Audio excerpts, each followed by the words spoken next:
I never expected to be turned away from my own father's retirement party. But there I was, standing on the steps of the Hyatt Conference Hall in downtown Fresno, holding a bottle of his favorite Oregon Pinot Noir, the one I'd driven 6 hours to hand-deliver. And Angela, my stepmom, just smiled and said, "This is a private event for people who were part of his journey." Like I was just some ex-employee or random +1 crashing the wrong party. Hi, I'm Haley Tran. I'm 31. I live in Portland, Oregon, and I work in environmental engineering, mostly city contracts, water systems, sustainability models. But this story isn't about my job.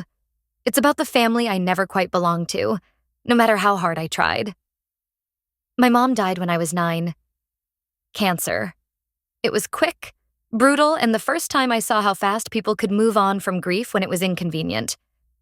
My dad remarried 2 years later, to Angela, a realtor with a perfect smile and a daughter my age named Cameron.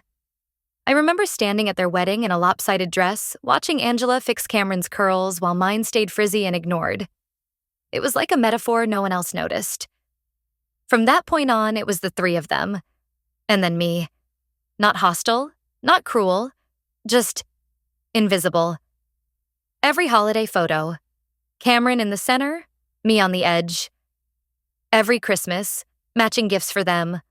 Practical socks for me. Angela used to joke that I was the independent one, the low-maintenance child. I believed that for years, until I realized it was just an excuse to not even try. Still, I stayed in touch. I called every few weeks. I sent birthday cards, even when they didn't send one back. I even flew down for Thanksgiving 3 years ago and slept on an air mattress while Cameron had the guest suite because she gets cold easily. I never asked for more. I just didn't want to be erased. So when I saw, by complete accident, a press release announcing a citywide gala for my dad's retirement after 30 years in the public works department, I was confused. No one had told me. No invite, no text, nothing. I thought maybe it was a mistake. A surprise party, maybe. Something last minute. So I emailed Angela. No reply. I texted Cameron. "Hey, just saw the announcement about Dad's gala. Should I bring anything?" She left me on red. So I bought a dress, booked a hotel, and made the drive down anyway. I arrived early, thinking maybe I'd help set up. I wore a navy dress Dad always said reminded him of my mom, and I carried the wine like it was peace offering. Angela spotted me first. Her lipstick was too bright, her smile too tight. "Oh, Haley, we weren't expecting you." "I figured," I said, trying to stay light. "But I came anyway."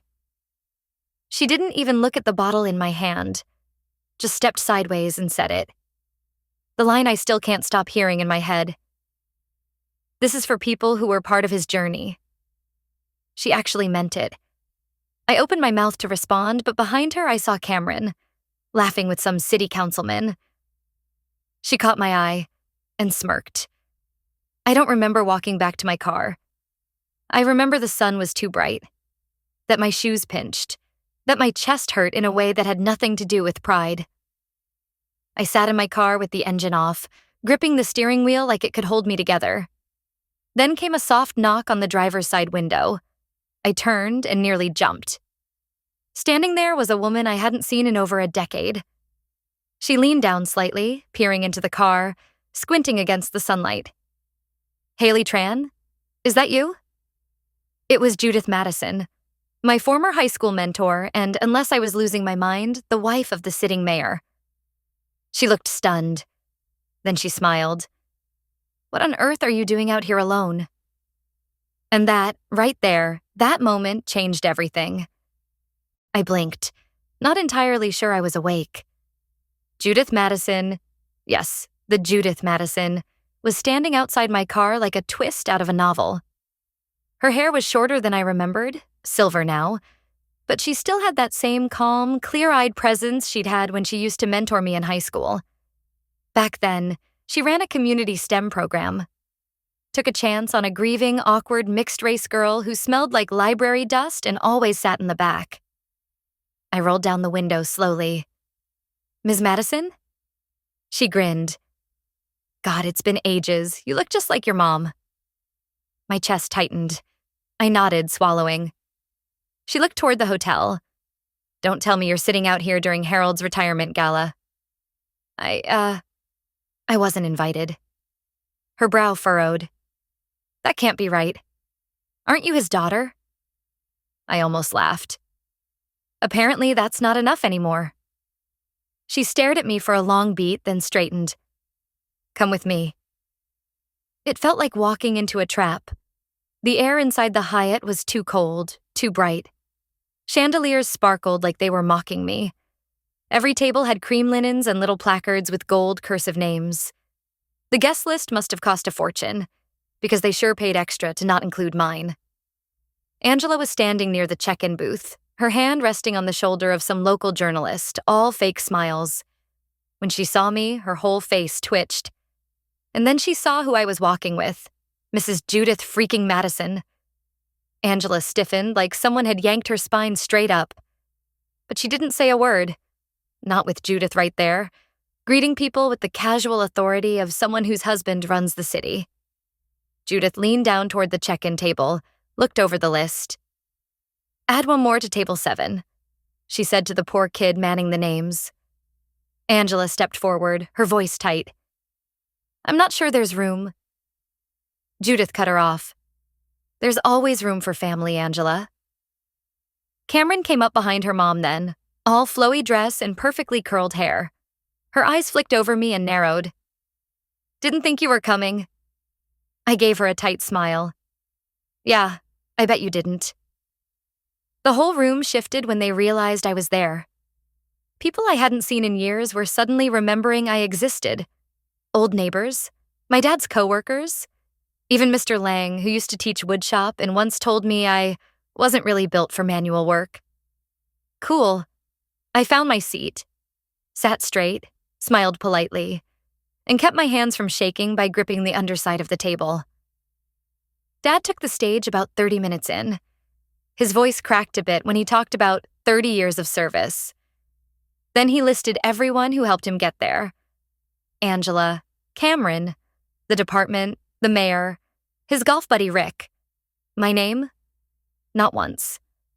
No, and my daughter Haley, who drove 6 hours to be here. No, and the one who used to help me write grant proposals when she was 15. Nothing. I stared down at the cloth napkin in my lap like it might suddenly wrap around my throat and choke me. After the speech, there was applause, champagne, dancing. I stayed seated. Judith came by, placed a hand on my shoulder. You okay? Peachy, I muttered. Then she said something I'll never forget. You know, she whispered, your dad told me last month how proud he was that you'd designed the new runoff system in Portland. Said you were the reason they avoided that February flood. I blinked. He said that? She nodded. But then why? Her gaze flicked toward Angela. Maybe pride and permission aren't always the same thing. I sat with that. Let it soak in. Around 10 p.m., I went to the hallway to get some air. I didn't want to cry in front of these people. Again. I was about to head out when I heard 2 voices behind the corner. Cameron and my dad. You told me she wasn't coming, he said, voice low, tired. She wasn't, Dad. I made sure she knew she wasn't invited. But then she shows up with Judith freaking Madison like she's some goddamn hero. She needed to be reminded of her place. A long pause.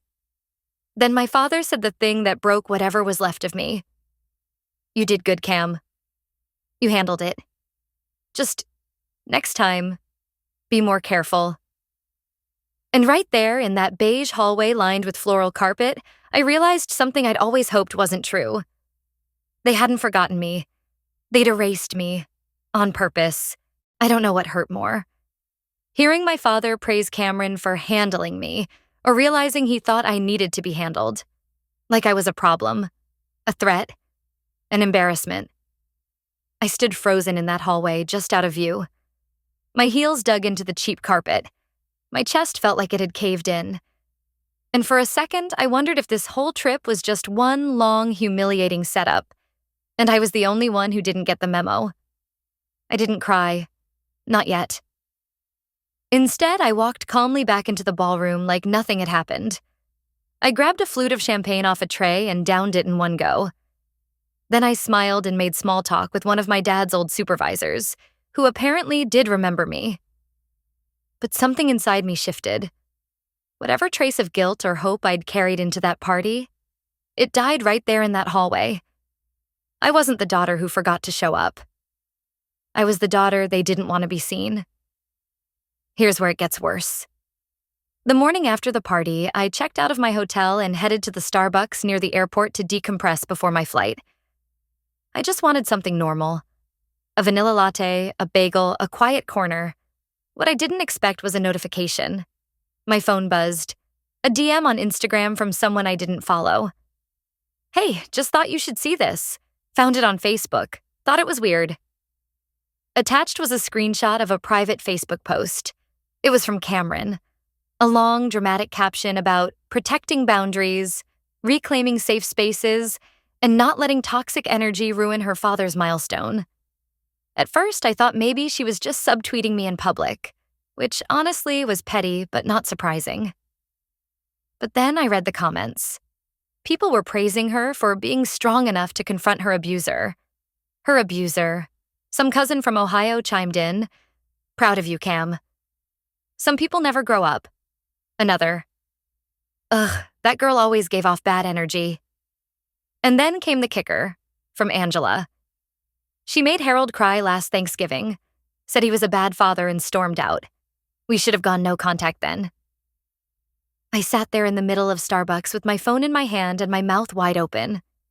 People were sharing the post, commenting with hugs and heart emojis, sending Cameron validation like she'd just escaped some kind of cult.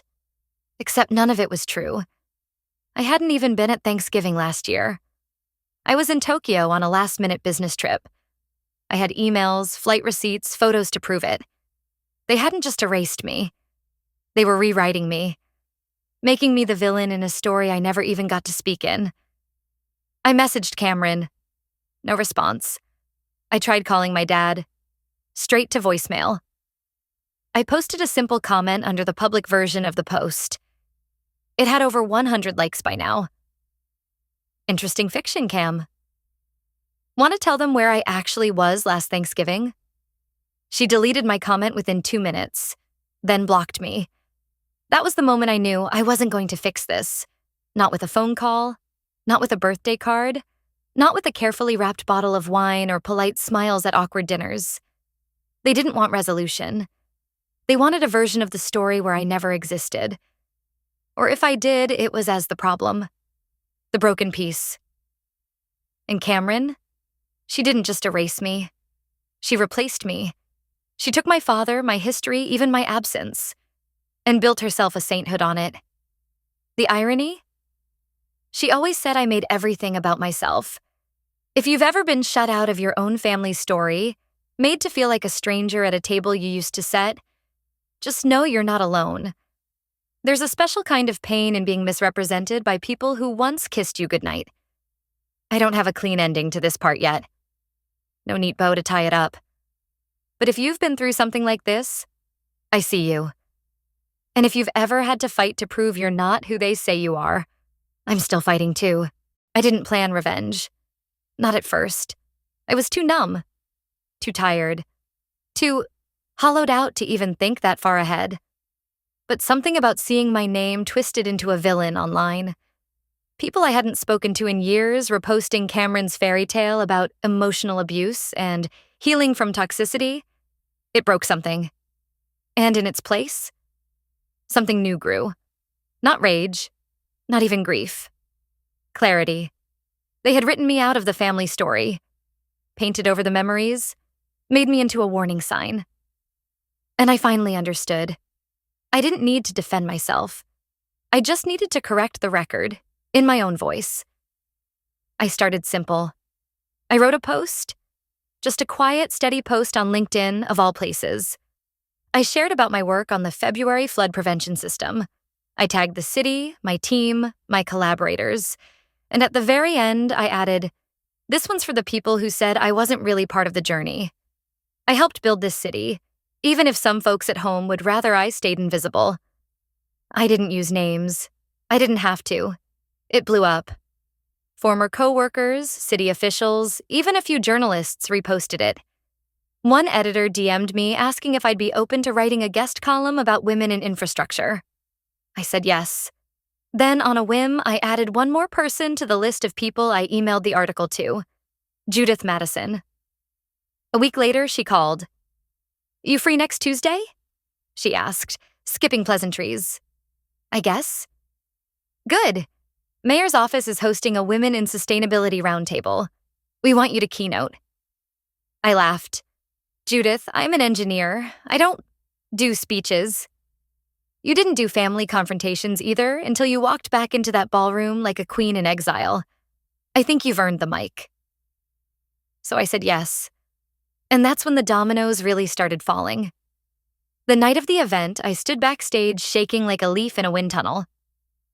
I had my notes, my blazer, my breath control exercises, but my heart was pounding so loud it might as well have been mic'd. The room was full. Elected officials, city planners, CEOs.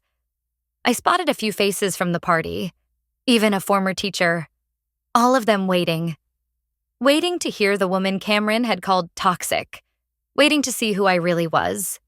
And I delivered. I talked about invisible labor, about how some daughters are raised to apologize for taking up space, about how success, when it doesn't come in the form others expect, marriage, kids, proximity, often gets mistaken for selfishness.